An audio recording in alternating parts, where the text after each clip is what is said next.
Քանի խոսք ասեք, այս գործընթացից ինչ ակնկալիքներ ունեք, կհաջողվի։ Գործընթացի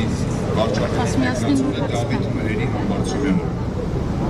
Ես իհարկե կարող եմ երկար թվարկել, որպես տեխնացու նրա առավելությունները արժանի են։ Ձեր հայրիկի հետ ծանոթացան։ Ուրախ եմ շատ։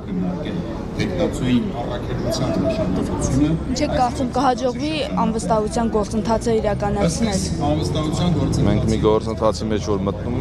մտնում ենք հաջողություն ունենալու համար, հետևաբար այո կարծում եմ կհաջողվի։ Իսկ մարդկանց քիչ լինելը ձեզ մտահոգիչ չի Չէ, մենք չենք կարծում որ մարդիկ քիչ են, մենք ավել ռեսուրս չենք էլ օգտագործել, փորձել ենք հայտարարությունների տեսքով մարդկանց կոչով հրավիրել այստեղ եւ ամեն ինչ նորմալ է կարծում։ Եթե ռեսուրսներ կիրառեինք, չգիտեմ, մեր հնարավորությունները օգտագործենք, վստահաբար ավելի շատ մարդ կլինի եւ դրա ժամանակն էլ է գալու եւ դուք դա տեսնելու եք։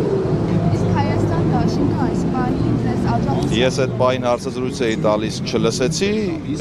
հետեւաբար լսելուց հետո թե ինչ է ասել Հայաստան դաշինքը, նոր իմ կարծիքը կայտեմ։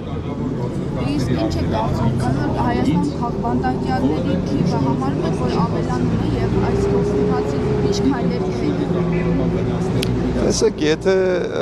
հարցը տալիս եք իմանալու համար ես ինչ կարծիք ունեմ, ավելանում են կան թե չկան, այո կան եւ ավելանում են։ Եվ կարծում եմ մեր հասարակության զգալի հատվածը տեսնում է եւ համոզված է, որ այո կան Հայաստանի Հանրապետությունում քաղբանտարկյալներ եւ նրանց թիվը գնալով ավելանում է։ Այսինքն սեպտեմբերի 26-ից ակտիվ գործողություններ են ընթանալու այս իշխանության Մեր գործընթացների մասին նախորդ բոլոր լրատվամիջոցներին մենք հաղորդելու ենք, թե ինչ ենք պլանավորում, ինչ ենք անելու, երբ ենք անելու, հետեւաբար կհետևեք կտեսնեք։ Այսինքն հնարավոր է, որ 2026 թվականի ընտրություններին Մենք այսօր ասել եմ, այո, մեր օրակարգը իմպիչմենտն է։ Եվ դա պիտի տեղի ունենա մինչ 2026 թվականի ընտրությունները։ Դուք հասցրեցիք ծանոթանալ Իշխան Սարհատելյանի։ Ոչ, որ հարցը ուղղեցին, ասացի, որ չեմ ծանոթացել, հետեւաբար կարծիք չեմ հայտնի, մինչև չծանոթանամ ինչ են խոսել, ինչ են ասել եւ ինչ հայտարարություն են արել։ Այսինքն ձեզ պետք է ժողովրդի համախմբվածությունը, չէ՞ նաեւ։ Սկզբից ընդդիմադիր քաղաքական գործիչների եւ այո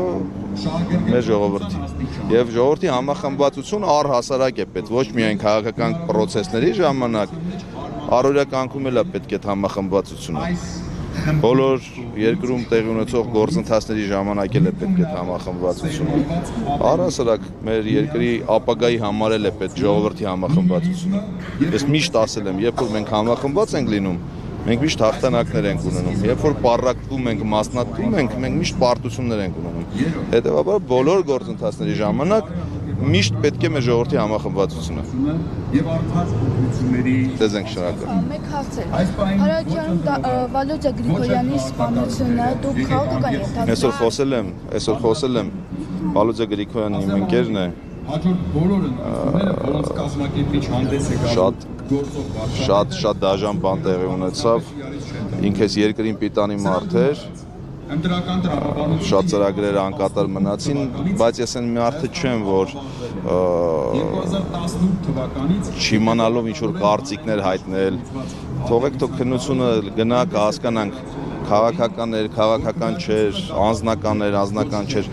ճիշտ չեմ համարում կոռեկտ չեմ համարում հիմա կարծիք հայտնել դեպքի մասին Մի մոռացեք հետևել մեզ Facebook-ում, ինչպես նաև բաժանորդագրվել մեր YouTube-յան ալիքին։